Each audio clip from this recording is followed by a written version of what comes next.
Welcome to the podcast. Now that I'm engaged, how do I get married? I'm your host, Kevin Dennis. And I'm August Yocher, co-host and brand manager at Fantasy Sound Event Services. In addition to leading the charge at Wedding IQ, I also run Fantasy Sound Event Services, a lighting and entertainment company based in Livermore, California, that I founded over 35 years ago. Each week on this podcast, we'll explore a new corner of wedding planning so you can prepare for your I-dos without the stress. From budgeting to booking vendors to the day of drama. Let's talk smart wedding planning.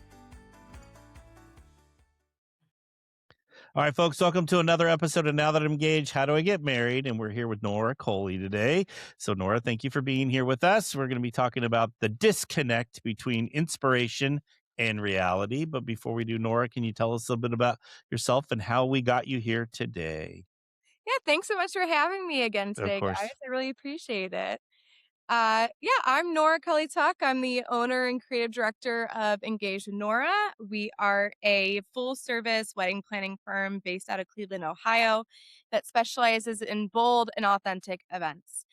So we typically are the people that if you come to us with a crazy idea, we say, bet, let's do it. Bet for you. I love that. All right. So we're going to dive in. So what does the disconnect between inspiration and reality actually look like when couples start planning their wedding? Yeah, this is the biggest struggle I see these days as a planner is couples come to us with an idea of what they want for their wedding. But then when we actually get into the weeds of the time commitment, the financial commitment, and the work that's going to go into the day, they tend to have a bit of a breakdown and they can't understand why it's not as easy as it looks on the internet.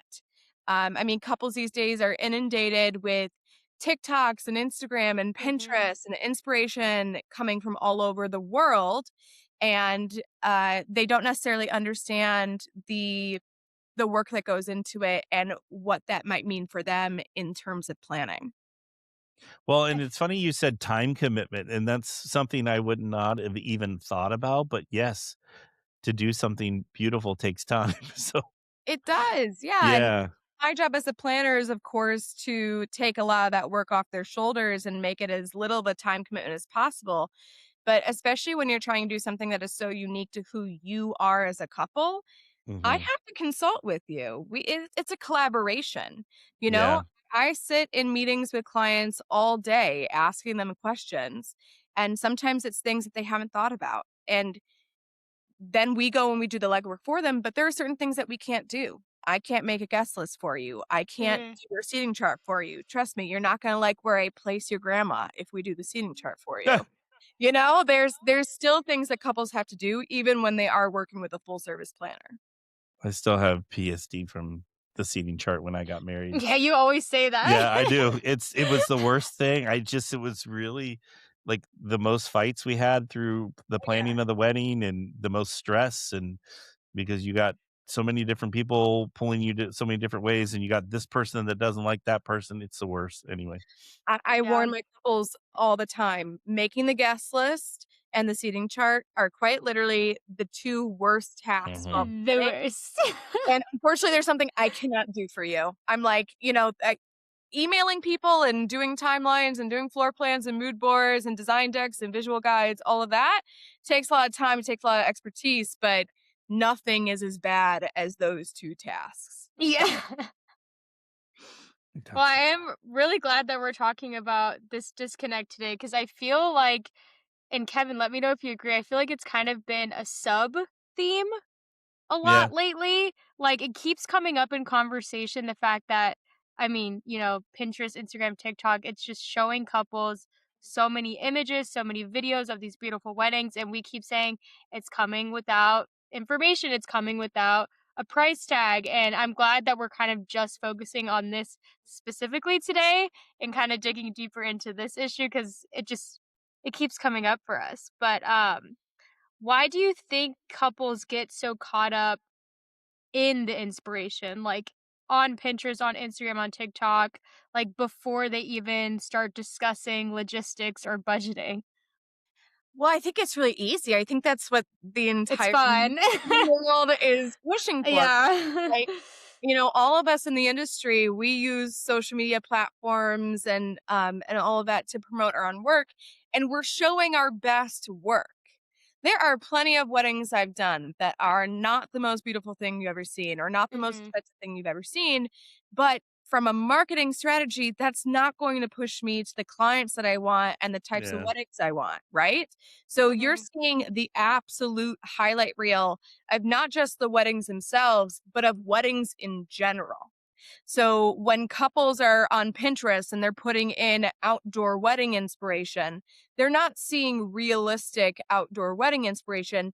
They're seeing the top outdoor weddings that have been produced in the last 10 years. Yeah. So that's where the disconnect starts, is because they're not seeing the full picture. And so when you're being fed the same type of inspiration over and over and over again, that becomes the expectation. Yeah. Yeah, I'm sure that's a little bit of a yeah, just a reality check, absolutely, when you start the planning. So Absolutely. And it's heartbreaking because, my sales director, Casey, gets on a call with people, and in their inquiry, they tell us all these amazing things. And on paper, it's a perfect client. And then when we actually get into the bones of the event and what it's going to cost, we see the life drain out of their eyes. Yeah. mhm. Yeah. It's going to cost that much. And it's like, for what you're telling us you want, that's what it's going to cost. Yeah. Well, So I mean, and it could be a little bit misleading. So, with that said, how can couples use inspiration in a way that's helpful instead of overwhelming or misleading? yeah, so I think where people need to look is actually not at wedding inspiration for their weddings. Mm. They Mm. need to pull from other sources. Because if you talk to any great planner or designer, they're not getting inspiration from other weddings. They're getting inspiration from their couples, from their story, the art that they buy, the restaurants that they go to, the places they travel, the fashion brands that they buy, what their home looks like, what architecture styles they look like or they like. So that's where the inspiration starts, and that's where the creative process takes them and builds it into the wedding world. So Mhm. instead of looking at, Pinterest and searching in wedding, if you know that you want an outdoor event, start looking at the outdoors or start looking at the Yeah. rental companies and what inventory they have, because every rental company either has their pricing online or has a downloadable pricing list that you can look at. So I think it's about focusing on the vibe first and then getting more and more specific. Because I think what people do is they see a ceremony and they're like, I want this ceremony. That ceremony has $20,000 worth of hydrangeas. That Yeah. ceremony has a Mm. custom built stage. That ceremony has wishbone chairs that cost $20 to $25 a piece. So instead of Mhm. looking at one image and saying, this is what I want, pool, bunch of images with the vibe that you're going for, and then let the professionals guide you on what you can afford within your price range. Yeah, and I like that because as you were saying that, I was thinking back to some of the cool weddings that we've done, and it's all been because of something they liked. Whether Mhm. it's travel, movies, like you mentioned, fashion, any of that kind of stuff. But pulling from the couple and their story, I think that's more meaningful, and then it's going to make it their wedding, not like everybody else's wedding that's on the internet. Correct. And I think, there's this trend on TikTok right now where they're like, is your wedding chartreuse and burgundy? Because apparently every wedding in 2026 is chartreuse and burgundy. And I'm looking at, Really? yeah, apparently that's like the thing, right? Like everybody wants like amaranthus and ethereum with silver. Yeah. And I'm looking at my client list for the year and I'm like, I don't have a single chartreuse and burgundy wedding on the books. But that's because we're not following the trends of what's Mhm. happening on the internet and what's being fed to us. We are truly pulling from an authentic place of inspiration Yeah. within our couples. So, I did a chartreuse wedding in 2024 because the groom was a pro tennis player. So we pulled that color from tennis Oh, and fun. Mm. pull that into the design, and it became our hero color. And then now 2 years later, that's the trending color. You started the trend, Nora. I'm not going to say I started the trend. I will definitely say You trendsetter. No, but I do feel in the long run, it's just best for everybody and for the couple, like above all else, because you're being genuine, you're being authentic, you're getting a wedding that actually feels like you. And is that not the goal all along? So, Yeah, and that's how you make your wedding timeless. Like, I think mm, people think that a timeless wedding is like something that classic. is is classic and Yeah. traditional. That's not a timeless wedding. Trust me, a wedding from the 90s that was all white still looks like a wedding from the 90s, right? Yeah. But And Yeah. the when it's poof of the rooted dress and the exactly. yeah. But when it's rooted in intention and authenticity, that's when a wedding becomes timeless because you're going to look back on your wedding and you're not going to say that was so 2026. You're going to say that was so us. Yeah. Yeah. That's perfect. So, at what point do you think couples should shift from like collecting all of these ideas online, collecting the inspiration, to actually start making decisions on things? Yeah. So I think, yeah, absolutely. Once you have the inspiration gathered, you know what vibe you want. I think that's when you really need to start building the team. Mm. Mm, And the team is the single most important thing that you can do when planning a wedding. I tell people all the time, like, I could plan a gorgeous wedding, but if we don't have the right people in the right places, you're not mhm, going to have a gorgeous, fantastic, seamless wedding. So what I always suggest is basically giving your inspiration to the people that you're working with or that you're potentially working with and see what they do with it, right? mm, Like if a vendor takes things at face value and they go, okay, great, check, check, check, here's what it's going to cost, they're probably not the right vendor for you. Mm. A good vendor takes the inspiration, adds to it, puts their own flair on it, and then pitches it back to you with the price point that works best for you. And so I always say, like, look at the vendors that are not all their weddings look the same, right? Like if a florist on their Instagram, every wedding looks the same, mhm, that means that your wedding is going to look like every other wedding on their feed, right? But if you look through a florist Instagram and you're seeing variety, not only in colors, but types of flowers, sizes of events, um, you know, vessels, things like vases, candles, mhm. things like that. If you see a variety within them, then when you give them your inspiration, they're going to take it and make it even better than what you could imagine it could be. Want to be a guest on the podcast? Whether you're a writing professional with insights to share or a couple who recently said I do, we'd love to have you on the pod. Come share your experience, your advice, and your story to help future couples on their journey. Apply to be a guest and join us behind the mic. Find more information at podcast.fantasysound.com.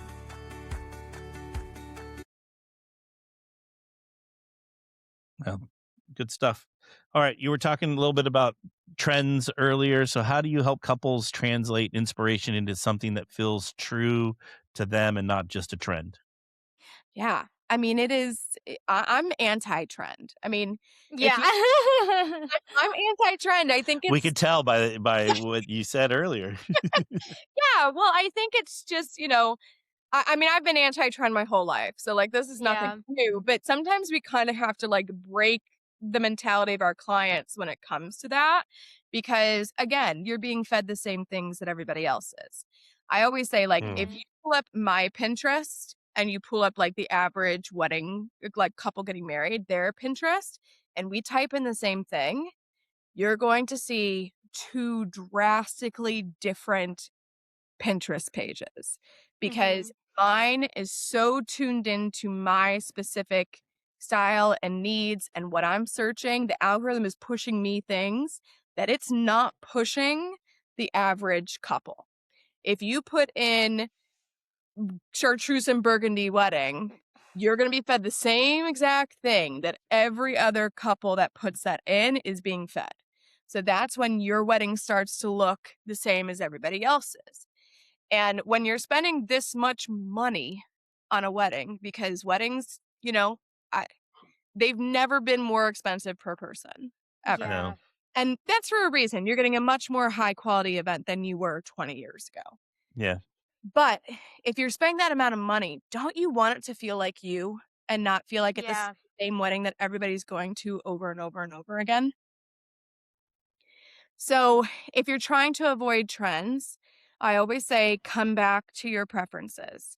Mm, So, we often use restaurants and hotels as inspiration for our design because those are permanent designs, right? A wedding, you throw up for a day, you pull it down in a day. And when you go to a wedding, you can usually tell that it's thrown up in a day and taken down in a day. yeah. When you walk into a hotel or a restaurant, that is residential design. That is design Mhm. that's supposed to last for 10, 20, 30 years. So we often use that as inspiration for our design because we want that sense of permanence. Mm, Uh, Mm. and it could be something very, very simple, like we have a wedding coming up next month that they loved the bachelor mansion. Like oh, what? wow. Okay. Yeah. That's We so good. Yeah, it's such a unique reference, right? Yeah, Like, right. It really and is. it came from the groom, which was, like, even more surprising, Oh, that right? is more Like, "Let's surprising. check up home interiors and architecture. Do you like?" He's like, "I really love the bachelor mansion."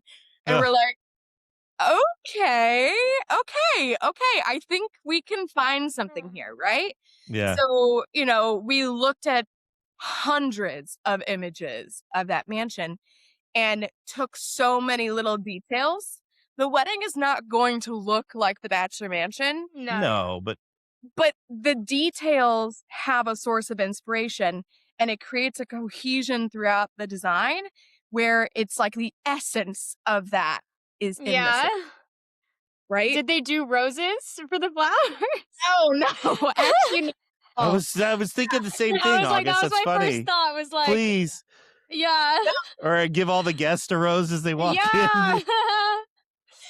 Honestly, I might be able to convince them to do that now that you said it. But Yeah. we use the courtyard, right? So like where Mhm. Oh, the limo, yeah. we have tile patterns throughout the entire design. We're bringing Okay. in trees Yeah, as centerpiece wow. to give height and to give that garden feel to things. So and there's a bit of like a Tuscan kind of hacienda feel to some of the design. But if you didn't know that was the inspiration, you would never see it, right? Yeah. Yeah. But that No. groom is gonna walk in and be like, "Oh my god, the trees," Yeah. and it's gonna mean something to him, right? Yeah. For sure. Wow, that's yeah, it's so unique. Really cool. And yeah, there's not gonna be another wedding like that because it's just so specific and unique to them. That's so, so cool. I love that. How can couples communicate their vision clearly to vendors? Because I know that might be a little hard without like relying solely on Pinterest board. What other methods can they use? Sure. Um, I mean, we use Canva every single day. Oh, Oh, Canva's good. Canva's my fave, yeah. It's magic. As somebody who grew up in, the Photoshop and design Mhm. age, Canva is a game changer. So, I think it's also pinpointing the direction, right? Like, if you need more than 5 to 8 images to convey what you're going for, you are too all over the place, right? Mm. Okay. Like 5 to 8 images is really all you need to convey the message. Yeah. Because a So, lot of times you see these Pinterest boards and there's 50 to 100, you yes. know. And my favorite is I had one time, I'm sorry to interrupt, but but it made me, I can't stop thinking about this one bride. I want everything, she wanted pink, but everything in her Pinterest board was lavender. And I was like, hey, I was like, hey, Maybe you like lavender. yeah, no. And I said something and the mom goes, I told you. And it was just like this Well, whole moment. Anyway, that's a sorry. real thing. Yeah. We as a team, have you ever played the game Hues and Clues? Oh, No, love that I have game. not. Love it. So Yeah. it's a game where you basically have to describe a color without saying the color, and people have to guess which specific shade on the board you're talking about, right? And Oh, it's great for designers because, what I consider peach might be very different from what somebody else considers peach, right? Mhm. So when we're not talking about primary colors or we're talking about shades of colors, what I think when you describe a color is very different from what you might be thinking. Yeah. And so that kind of clarity is really important. Oftentimes, when we're pulling inspiration photos or when a client gives us inspiration, which to be honest, we don't really accept inspiration because we do that for you. Yeah. But a lot of times, if you come to a vendor with inspiration, they should be asking you, what do you like about this photo? Because when I look at a photo of a centerpiece, I may be looking at shape or texture Okay. or color or size. When you look at that Mhm. picture, you might be focusing on, oh, I just like that the table's full, right? And then there's Yeah. this Yeah. disconnect in the communication. And the last thing we want is for a couple to show up on a wedding day and be underwhelmed or disappointed by what they see, right? Yeah. So Well, it's about being very, very specific and clear Yeah. what you are looking for and what you like. and it's funny that you say that because we've been getting a lot of the same photo lately for drapery in the ceiling, but everyone has a different kind of definition of what it looks like or what it means. You know what I'm saying? So it's kind of Mhm. really interesting that you say that because everyone is pulling something totally different out of it. And it's Yeah. insane. I mean, draping is a great example too, right? Yeah. Because it's so stylistic. So, like, do they Hmm. like that it feels heavy?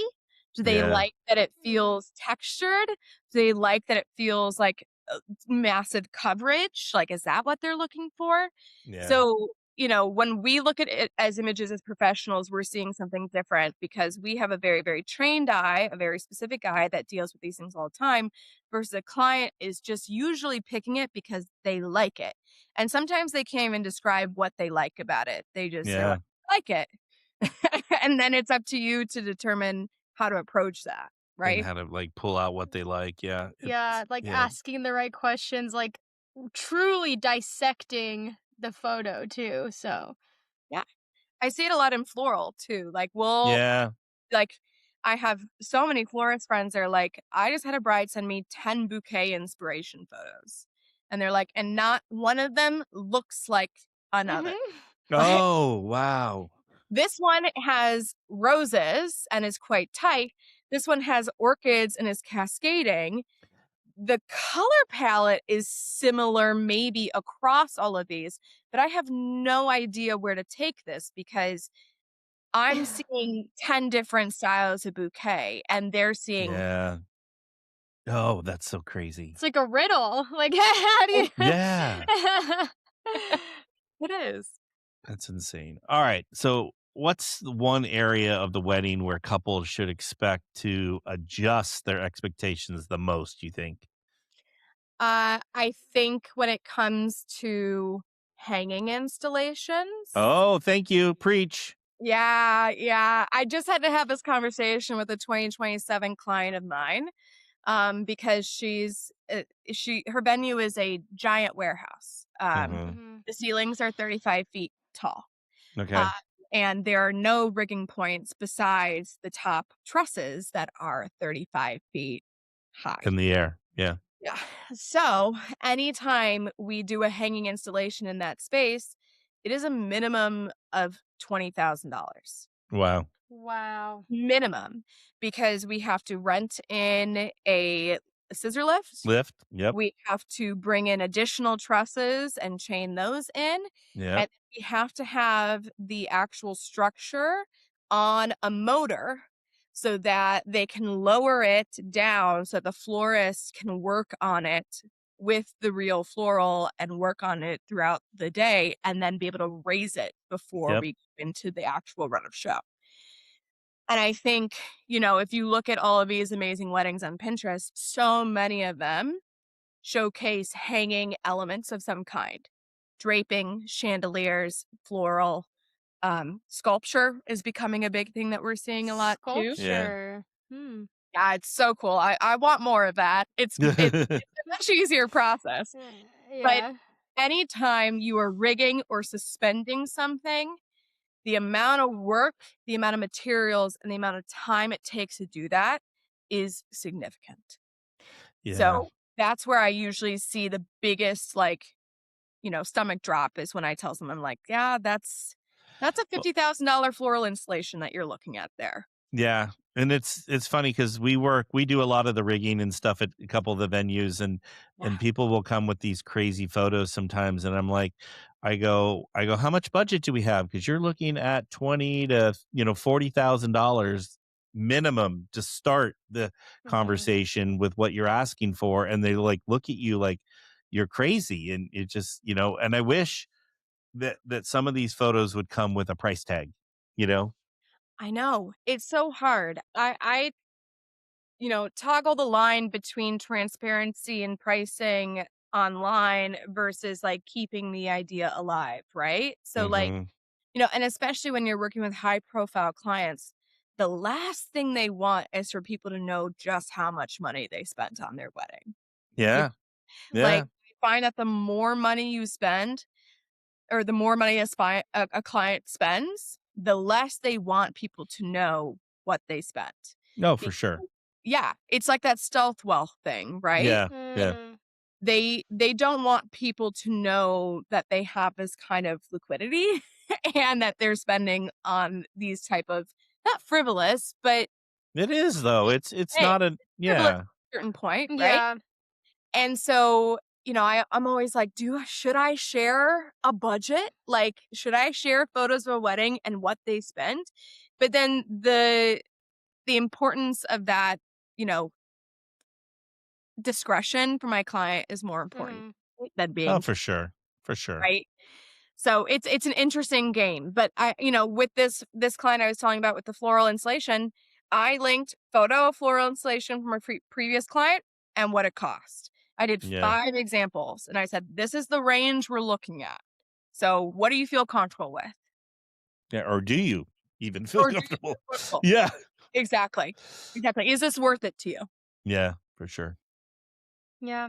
Yeah, I feel like that's why we always talk about like figuring out your priorities and vendors first and before we even start the conversation. But I always feel like budget on both ends is just like a very taboo, not taboo, but like you said, it's a very interesting game that both sides have to play. But Well, but then ha- real quick, when you talk about the budget, there'll be people that will not spend on design, but then go get a photographer that's yeah, $20,000, because everyone has something that's different and important to them as well. So, yeah.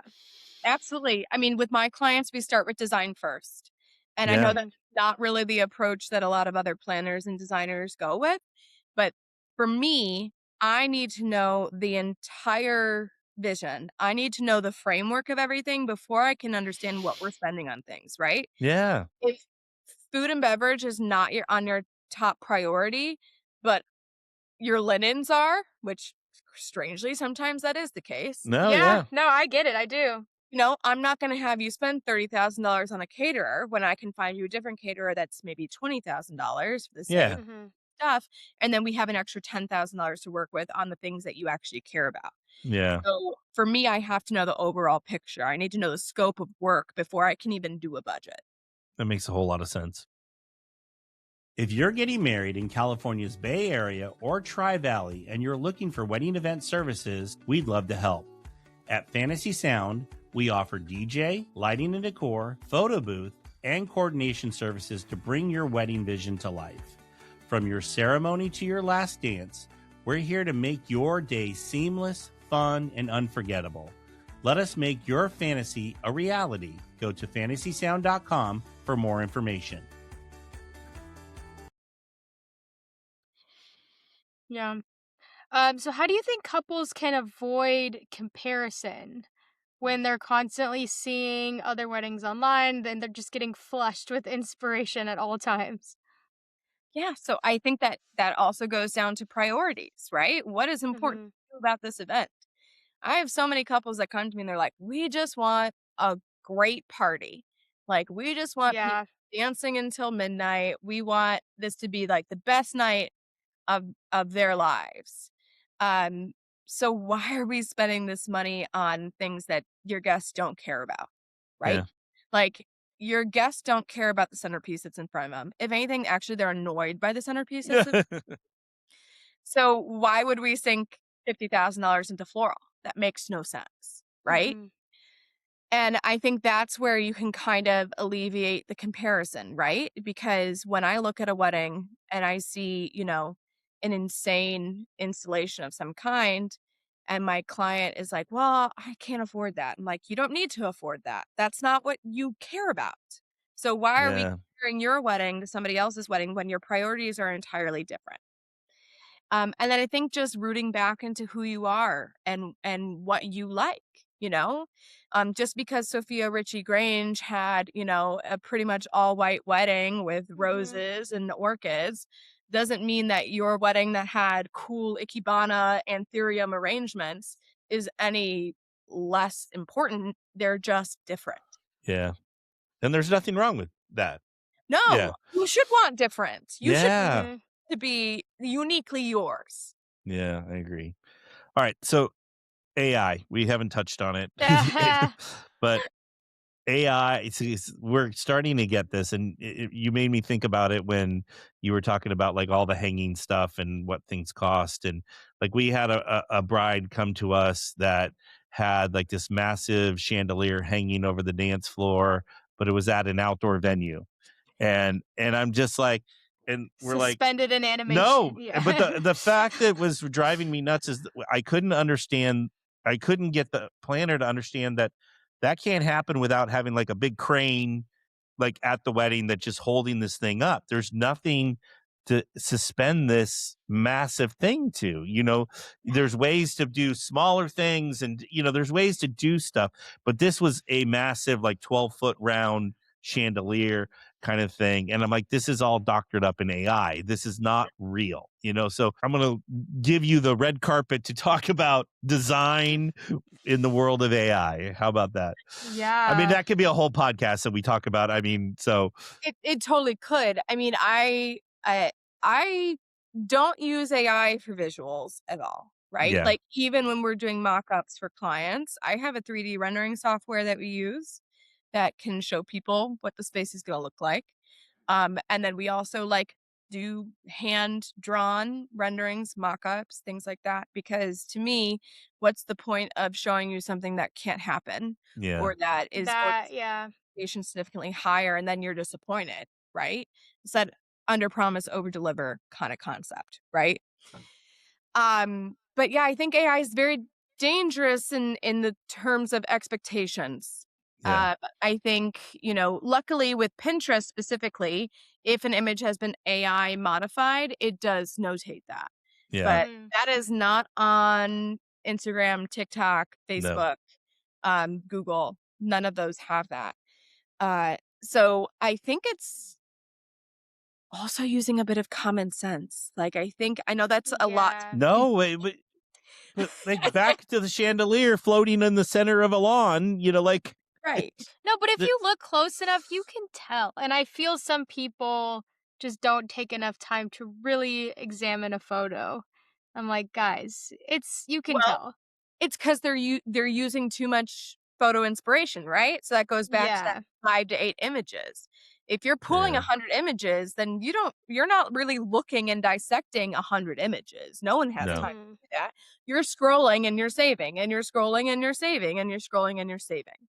So if you really get intentional with where your inspiration lands, you're probably not gonna be attracted to the AI images because they're not going to feel achievable.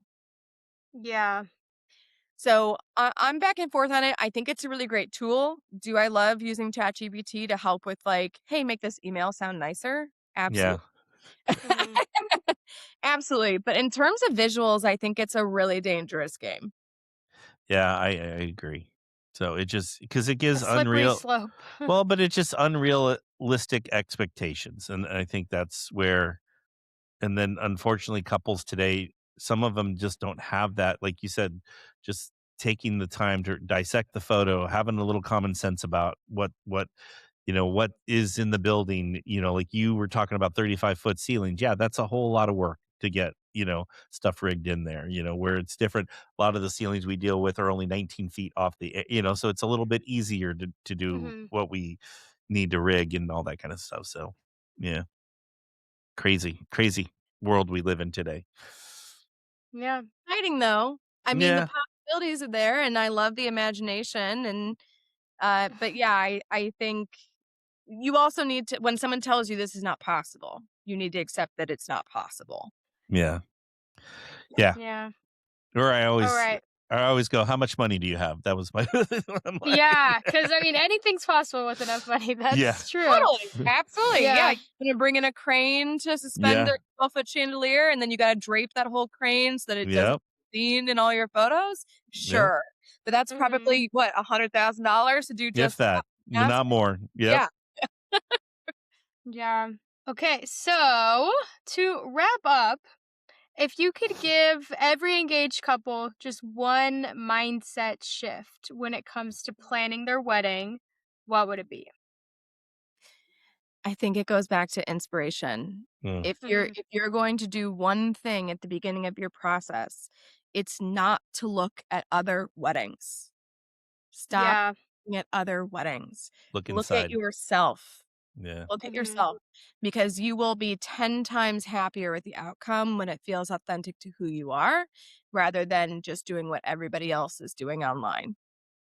Yeah. And when you Which say I'm and when sure is so hard to do. Oh my gosh, yes, you have to be so self-aware to do that. Like, Yeah. When you say that, I think back of some of the cool weddings we've done. It's all been inspired by their love of this or their like of that, whatever it is. And it's always, and they play into that inspiration and go, it just, yeah, it's life is better when they do that. So, yeah, and you'll never be upset 20 or 30 years down the line. yeah, Mhm. Anybody who has a chartreuse and burgundy wedding this year in 30 years is gonna be like, "I don't even like chartreuse. Why did I?" Yeah. I know. And I also think I, people get caught up in the color game. Colors yeah, are an effect. They are not the inspiration. Ooh, If you that's start interesting. Yeah, if you start with color, you're pigeonholing yourself, and you're yeah, not allowing the event See, to I breathe. totally would have started with color. Yeah, it's the biggest pitfall. Like, oftentimes, if a couple comes to us and they say, "I want this specific color at my wedding," all my inspiration has drained. Like, I'm like, "Ugh, man, now I Mm. gotta work with this color." And I yeah, usually find that to be a much more difficult process because I now have boundaries that I have to work within instead of pulling something that then the colors are a side effect of. yeah. Makes Like, complete sense. yeah, like the Bachelor Mansion. Yeah. I can pull 30 different colors from Bachelor Oh, Mansion. easy. Yeah. And mood.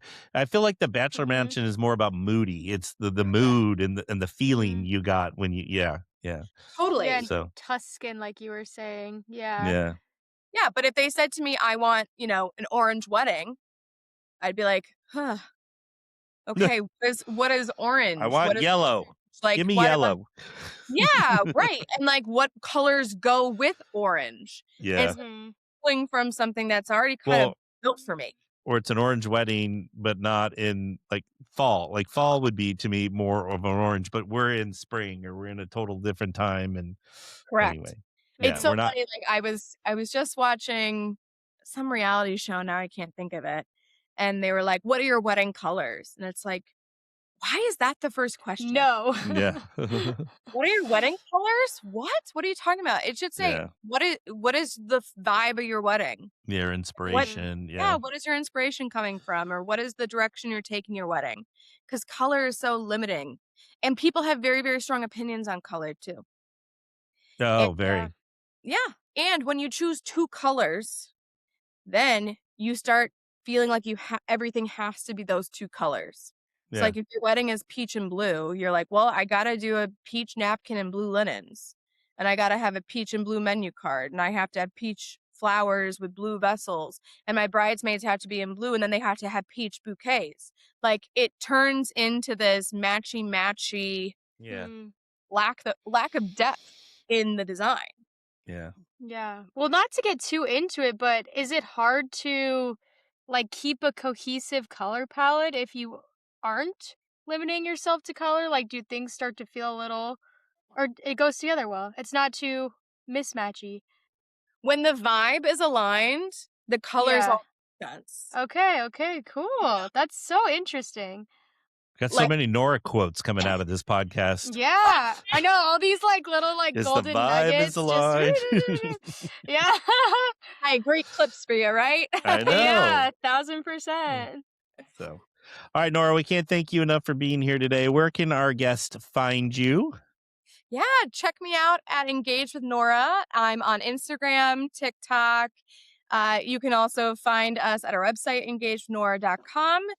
We work with couples all over the world, and we also offer virtual design packages. So if you can't hire us in to come to your town, we can at least help you through the design process. So I love that. Forward to meeting you all. All right. And we'll have all of Nora's information in the show notes, and we'll get you out there. Don't forget to hit the subscribe button when you're out there, folks. And then send us your stories or questions to podcast@fantasysound.com. We'll be happy to answer them here on the podcast. Nora, we can't thank you enough for being here today. Thank you so much. All right. Bye, everyone. Bye.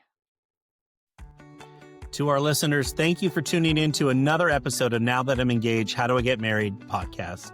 Brought to you by Fantasy Sound Event Services. I hope you enjoyed listening to this episode. Please get in touch with me or August if you have any topic you would like us to cover. Or if you're struggling with your wedding planning, please be sure to submit a question to podcast@fantasysound.com. I encourage you to check out our other episodes on Apple, Spotify, or wherever you listen to your podcast. And if you're a fan, we'd love if you would subscribe to the podcast and leave a review. It helps others find our podcast so that they can learn from our guests too. And to everybody listening, happy wedding planning!